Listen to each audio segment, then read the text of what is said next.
দীর্ঘ সময়েও কাপ্তাই হ্রদ খনন না হওয়ায় উপদেষ্টা ফরিদা আক্তারের দুঃখ প্রকাশ। এবং ফেনীতে অভিযান চালিয়ে গাঁজাসহ ৩ কারবারি গ্রেফতার।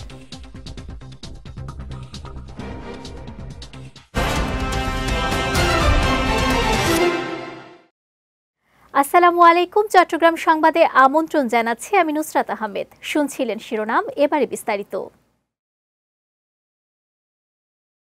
কাপ্তাই হ্রদের মতো গুরুত্বপূর্ণ লেক দীর্ঘ সময়ও খনন না হওয়ায় দুঃখ প্রকাশ করে মৎস্য ও প্রাণী সম্পদ মন্ত্রণালয়ের উপদেষ্টা ফরিদা আক্তার বলেছেন যে সরকারি ক্ষমতায় থাকুক না কেন এ হ্রদ খনন হওয়া প্রয়োজন ছিল। গতকাল রাঙ্গামাটি জেলা প্রশাসকের সম্মেলন কক্ষে কাপ্তাই হ্রদের স্টেক হোল্ডারদের সঙ্গে মতবিনিময় সভায় তিনি এ কথা বলেন। সভায় বিএফডিসি ও মৎস্য ব্যবসায়ীদের মধ্যে দ্বন্দ্ব, নাব্যতার সংকটে কাপ্তাই হ্রদের সমস্যা, হ্রদ থেকে মাছ বিলুপ্তির কারণ, মৎস্য আহরণ বন্ধের সময় স্থানীয় জনপ্রতিনিধিদের সম্পৃক্ততায় তদারকি বৃদ্ধি এবং রাঙ্গামাটিতে মাত্র ৮ জন নৌ পুলিশ দিয়ে পুরো জেলার কার্যক্রম পরিচালনার সমস্যার মতো বিভিন্ন বিষয় নিয়ে আলোচনা হয়।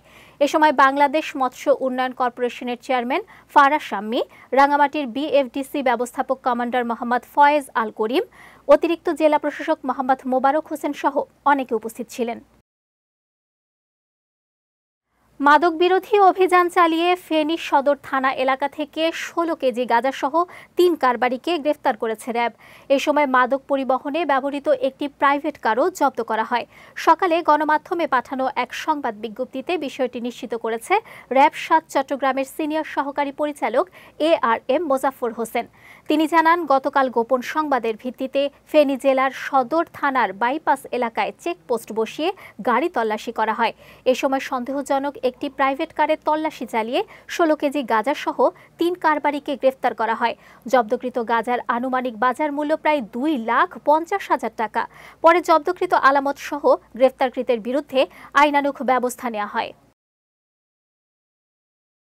স্বাধীনতা সার্বভৌমত্বের প্রশ্নে জামায়াতে ইসলামী আপোষহীন বলে মন্তব্য করেছেন দলটির সহকারী সেক্রেটারি জেনারেল মোহাম্মদ শাহজাহান।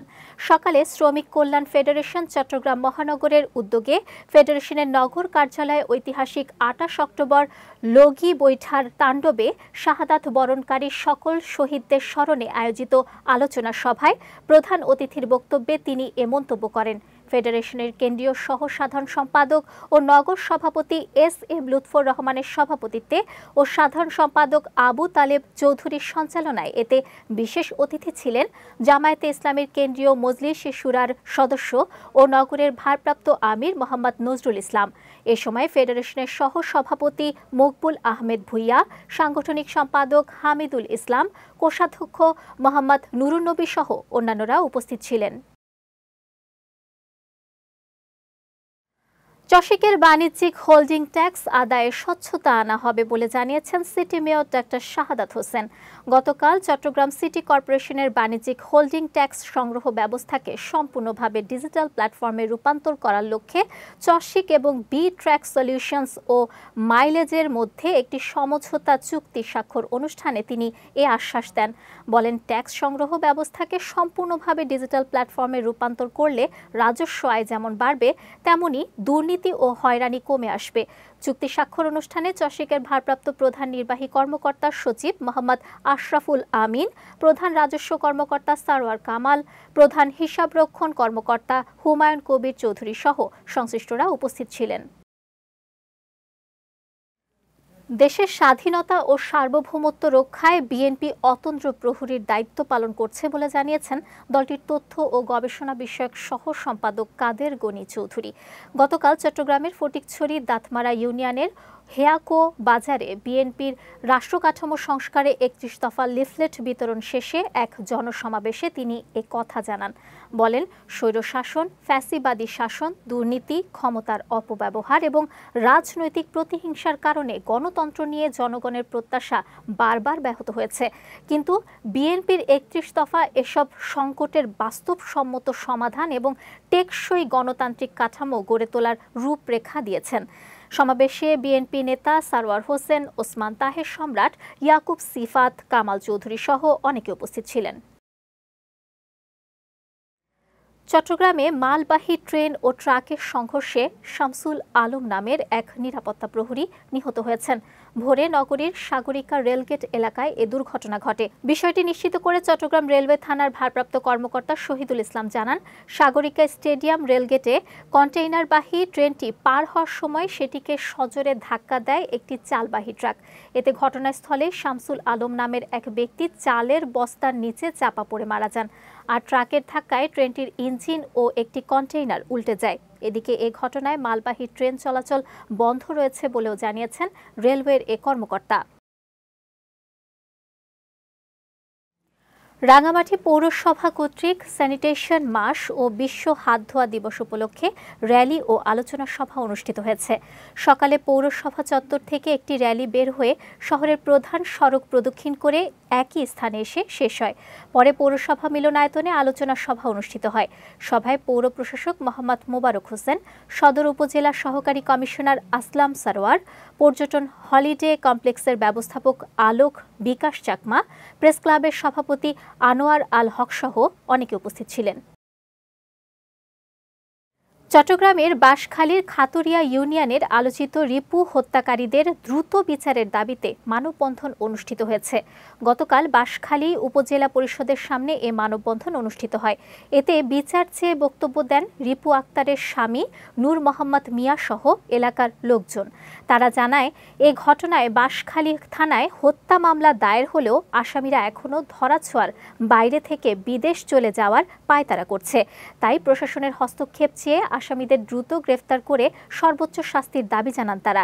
এর আগে চলতি মাসের 23 অক্টোবর জমি নিয়ে বিরোধের জেরে রিপু আক্তারকে হত্যা করে তারই চাচা ও চাচাতো ভাই। চট্টগ্রামে the Chittagong chamber of commerce and ইন্ডাস্ট্রির দ্বিবার্ষিক নির্বাচন উপলক্ষে প্যানেল পরিচিতি, চট্টগ্রামের অর্থনৈতিক উন্নয়ন ও সম্ভাবনা শীর্ষক মতবিনিময় সভা অনুষ্ঠিত হয়েছে। গতরাতে নগরীর একটি কমিউনিটি সেন্টারে সম্মিলিত ব্যবসায়ী পরিষদের উদ্যোগে এর আয়োজন করা হয়। সভায় বক্তারা ব্যবসা বান্ধব পরিবেশ তৈরি, ভ্যাট ট্যাক্স নীতিতে স্বচ্ছতা ও বন্দর নির্ভর উন্নয়ন নিশ্চিত করতে একসঙ্গে কাজ করার প্রত্যয় ব্যক্ত করেন। চট্টগ্রাম ব্যবসায়ী পরিষদের আহ্বায়ক শাহজাহান মহিউদ্দিনের সভাপতিত্বে সভায় বক্তব্য রাখেন প্যানেল লিডার অ্যাসোসিয়েট গ্রুপের SM নুরুল হক, মহানগরীর জামায়াতের সেক্রেটারি অধ্যক্ষ মোহাম্মদ নুরুল আমিন, পার্কভিউ হাসপাতালের চেয়ারম্যান ডাক্তার AKM ফজলুল হক সহ অন্যান্যরা। নানা আয়োজনে টেকনাফ ব্যাটালিয়ন 2 বিজিবির প্রতিষ্ঠাবার্ষিকী পালিত হয়েছে। গতকাল ব্যাটালিয়ন কার্যালয়ে কেক কাটার মধ্য দিয়ে কার্যক্রমে শুরু হয়।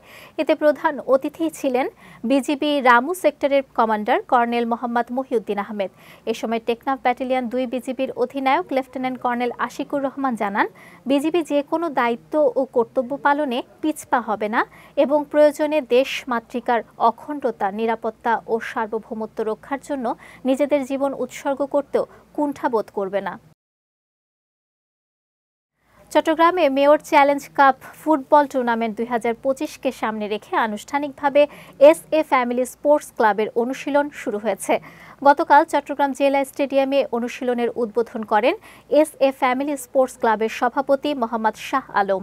এ সময় ক্লাবের সাধারণ সম্পাদক আবু বকর সিদ্দিকী, অতিরিক্ত সাধারণ সম্পাদক মোশাররফ হোসেন লিটন, কোচ মহসিন সাজু সহ অনেকে উপস্থিত ছিলেন। এদিকে আগামী 29 অক্টোবর অনুষ্ঠিত হতে যাওয়া মেয়র চ্যালেঞ্জ কাপ ফুটবল টুর্নামেন্টে অংশ নেয়া মোট 5টি দলের মধ্যে SA ফ্যামিলি স্পোর্টস ক্লাব নবাগত দল হিসেবে অংশ নিচ্ছে বলে জানিয়েছেন ক্লাবের কর্মকর্তারা। রাঙামাটিতেই এখন স্বল্প খরচে কিডনি ডায়ালাইসিসের সেবা পাওয়া যাচ্ছে।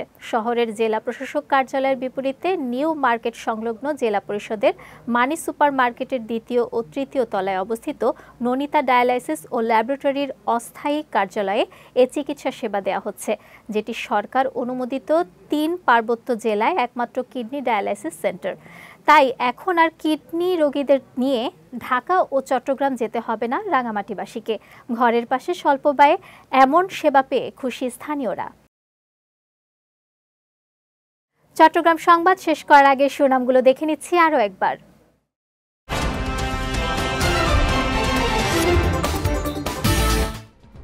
দীর্ঘ সময়ও কাপ্তাই হ্রদ খনন না হওয়ায় উপদেষ্টা ফরিদা আক্তারের দুঃখ প্রকাশ।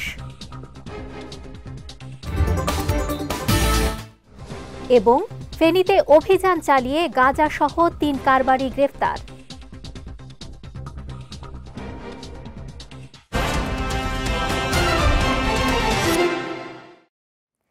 চট্টগ্রাম সংবাদ শেষে আজকের মতো আমি নুসরাত আহমেদ আপনাদের কাছ থেকে বিদায় নিচ্ছি। রাত ৯টায় আমাদের পরবর্তী বিজয় রাতের সংবাদ দেখার আমন্ত্রণ রইল। এছাড়াও আজকের চট্টগ্রাম সংবাদের ভিডিও দেখতে পারেন আমাদের ইউটিউব এবং ফেসবুক পেজে। আমাদের ইউটিউব হলো youtube.com/BJTVOfficial এবং আমাদের ফেসবুক পেজ হলো facebook.com/BJTVLimited। এতক্ষণ সঙ্গে থাকার জন্য ধন্যবাদ সবাইকে।